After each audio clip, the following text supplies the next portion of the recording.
সোনাপাপ্পু মামলায় কলকাতা ও জেলায় মোট 9 জায়গায় ইডির তল্লাশি। ম্যাকওয়ে স্ট্রিটেও ব্যবসায়ীর বাড়ি ও হোটেলে ইডির তল্লাশি।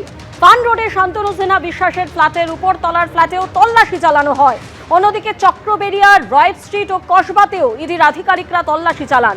চক্রবেড়িয়ায় ব্যবসায়ী অতুল কাটারিয়ার বাড়িতে ইডির আধিকারিকরা, কসবায় কলকাতা পুলিশের সাব ইন্সপেক্টর রুহুল আমিন আলী শাহের বাড়িতে ইডি। বর্তমানে রিজার্ভ ফোর্সে কর্মরত কলকাতা পুলিশের এই সাব ইন্সপেক্টর। রয়েট স্ট্রিটের একটি হোটেলেও চলছে ইডির তল্লাশি অভিযান।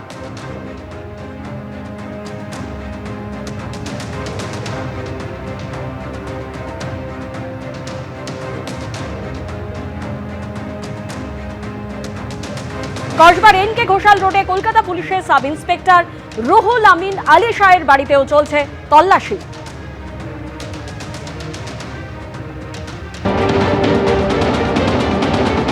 এই মুহূর্তে রয়েছে কসবার 60 নম্বর এনকে ঘোষাল রোডে সাব ইন্সপেক্টর কলকাতা পুলিশের রিজার্ভ ফোর্সে রয়েছেন রুহুল আমিন আলী শাহ। এদিন সকাল 6টা নাগাদ অভিযান আসে এখানে ইডি আধিকারিকেরা শহর জুড়ে এবং জেলা সব কিছু মিলিয়ে 10টি জায়গাতে এই মুহূর্তে সোনাপাপ্পু ওরফে বিশ্বজিৎ পোদ্দার যে জমি মাফিয়ার যে রয়েছে সেই মামলাতে অভিযান চালানো হচ্ছে। বাড়ির মধ্যে রয়েছেন সাব ইন্সপেক্টর, তার পরিবার সহ এখানেই রয়েছেন, তাকে জিজ্ঞাসাবাদ করা হচ্ছে, সমস্ত নথিপত্র খতিয়ে দেখা হচ্ছে। আমরা ঠিক পাশের বাড়ির ছাদ থেকে এ বাড়িটি দেখছি। গত 5 বছর ধরে আগে বাড়িটি কিনে এখানেই সপরিবারে শিফট হয়ে যান এই সাব ইন্সপেক্টর এবং দেখা যাচ্ছে যে দোতলার ঘরে সেখানে ইডি আধিকারিকেরা সেখানে জিজ্ঞাসাবাদ করছেন। নিচের যে কটি ফ্লোর রয়েছে বা ঘর রয়েছে সেখানেও কিন্তু একই রকমভাবে তথ্য তল্লাশ করা হচ্ছে। তার যে বেতন, তার যে স্যালারি তিনি পেতেন, তার সাথে তার যে প্রপার্টি রয়েছে সেই সমস্ত প্রপার্টি খতিয়ে দেখা হচ্ছে, ব্যাংকের ট্রানজ্যাকশন খতিয়ে দেখা হচ্ছে। শান্তনু সিনহা বিশ্বাসকে জিজ্ঞাসাবাদ করে একাধিক অফিসারের নাম পাওয়া গেছে।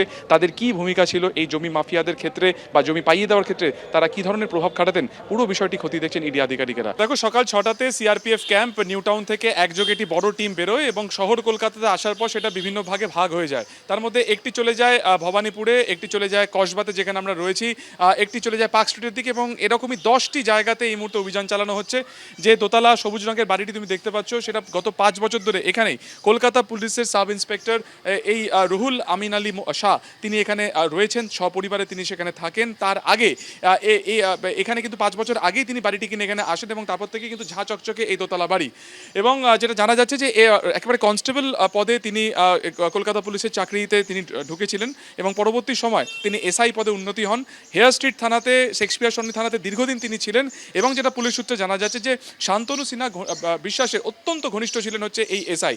যেখানে যেখানে শান্তনু সিনহা বিশ্বাসের পোস্টিং থাকতো সেখানে সেখানে কিন্তু এই এসআইয়েরও পোস্টিং থাকতো এবং পুলিশ ওয়েলফেয়ার অ্যাসোসিয়েশনের কনভেনারও কিন্তু রয়েছেন বর্তমান পদে এই পুলিশ অফিসার। ফলত সব মিলিয়ে সোনাপাপ্পু বা বিশ্বজিৎ পোদ্দারের মামলাতে তার বাড়িতে কেন হানা?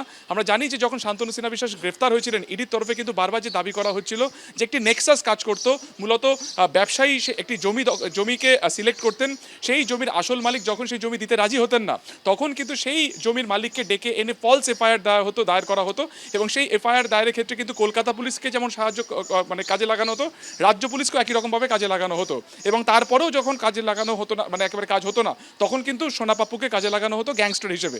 ফলত এই পুলিশ কর্মীরা তারা কারা কারা ছিলেন, কারা কারা এই জমি মাফিয়াতে পেরোলে ছিলেন সেটা তদন্ত করে দেখছে ইডি আধিকারিকেরা।